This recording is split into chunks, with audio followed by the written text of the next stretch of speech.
Hey everyone, and welcome back to the podcast. Today, Alex and I are tackling a super common, and frankly, a bit frustrating challenge that a lot of English learners face, especially those coming from Chinese, that internal struggle to stop translating everything in your head.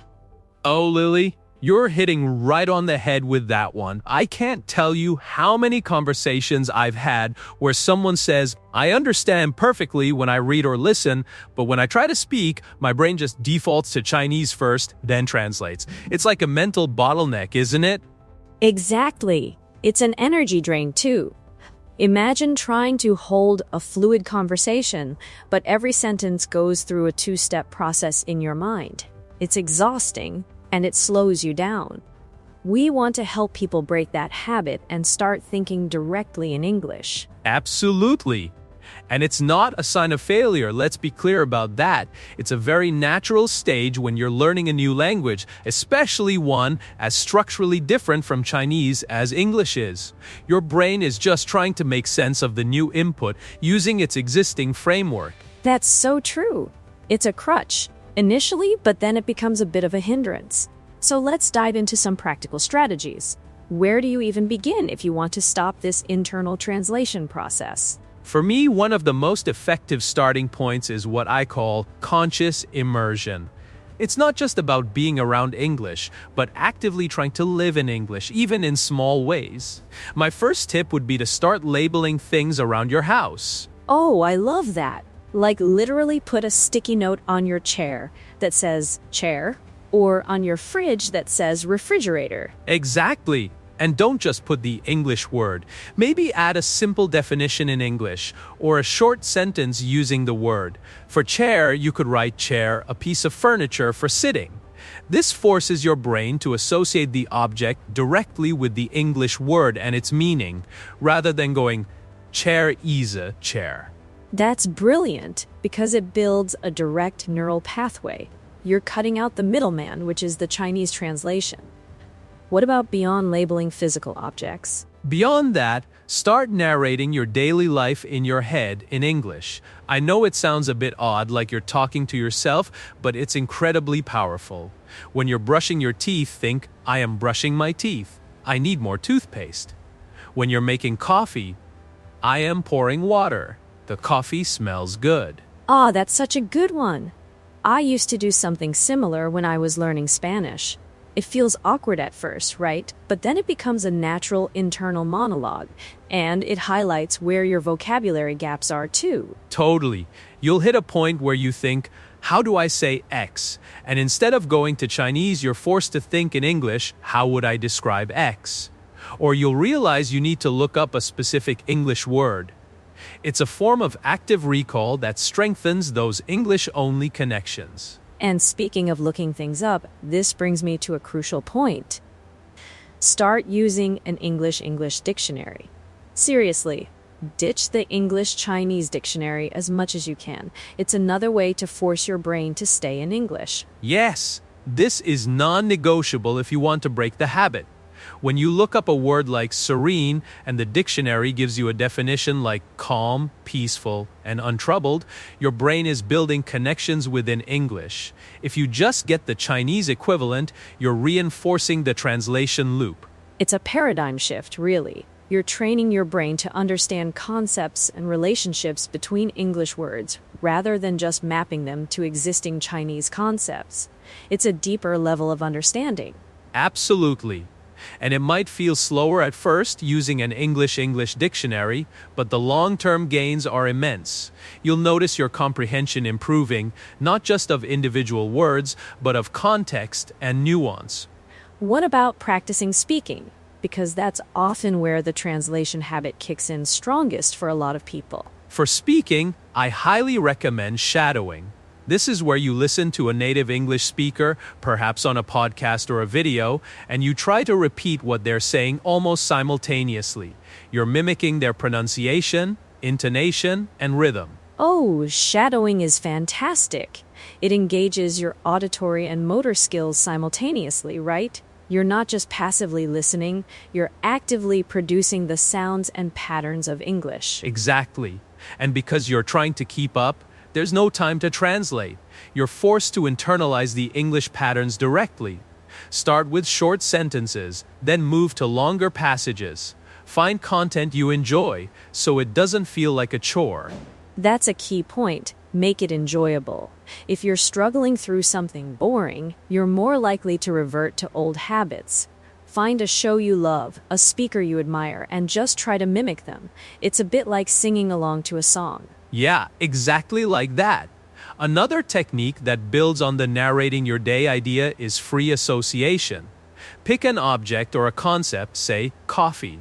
Instead of translating it, just list every single English word or phrase that comes to mind related to coffee. Hot, mug, awake, morning, caffeine, bitter, sweet, cream, sugar, brew, strong, weak.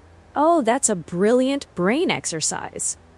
It forces your mind to brainstorm within the English linguistic framework. You're creating webs of English associations. Right? And you can do this with anything, a color, an emotion, an activity.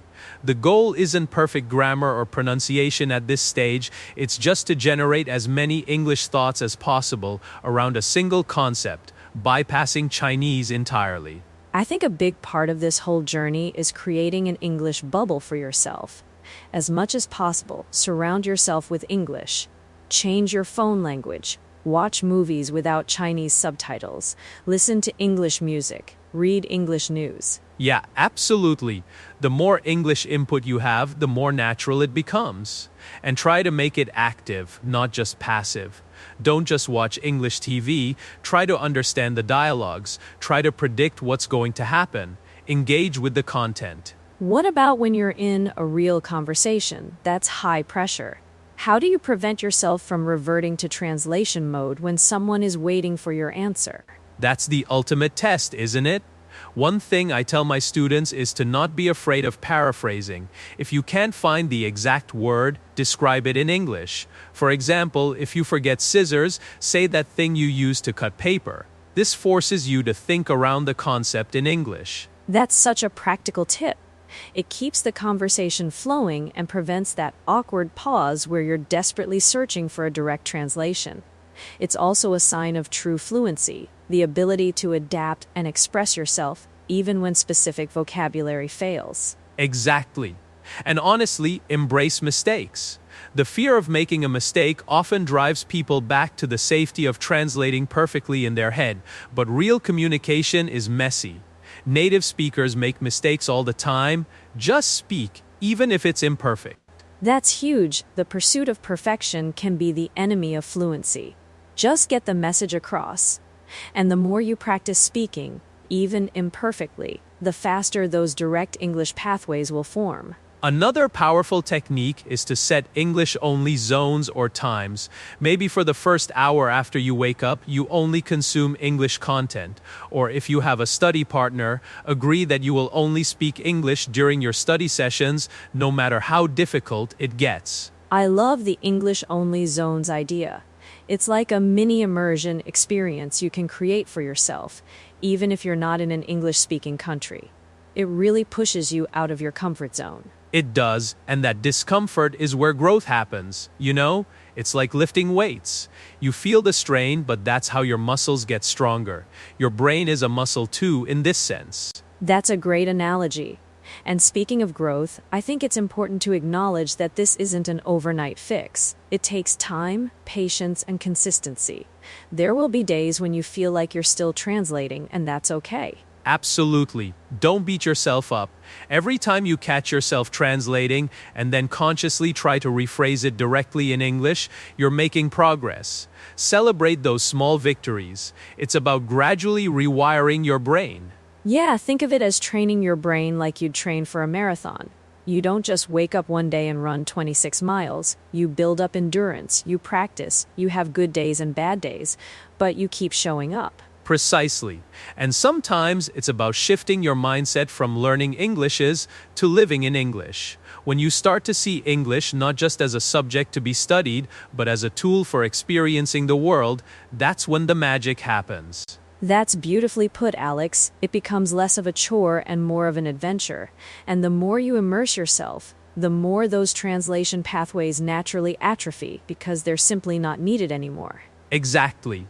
Your brain is incredibly adaptable. It will always take the path of least resistance. So, if you make the English-only path the easiest and most frequent one, that's the one it will choose.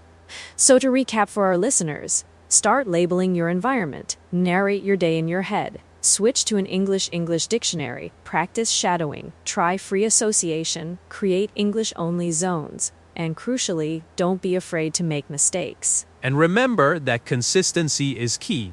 Even 10-15 minutes a day of conscious effort to think directly in English will yield amazing results over time. It's a journey, not a sprint. Couldn't agree more. Thank you so much for joining us today, Alex. This was incredibly insightful and packed with actionable advice. My pleasure, Lily. Always great to chat about something so vital for language learners. Keep practicing, everyone. And to our listeners, we hope this episode gives you the tools and the confidence to start training your brain to think directly in English. You've got this. We'll catch you next time.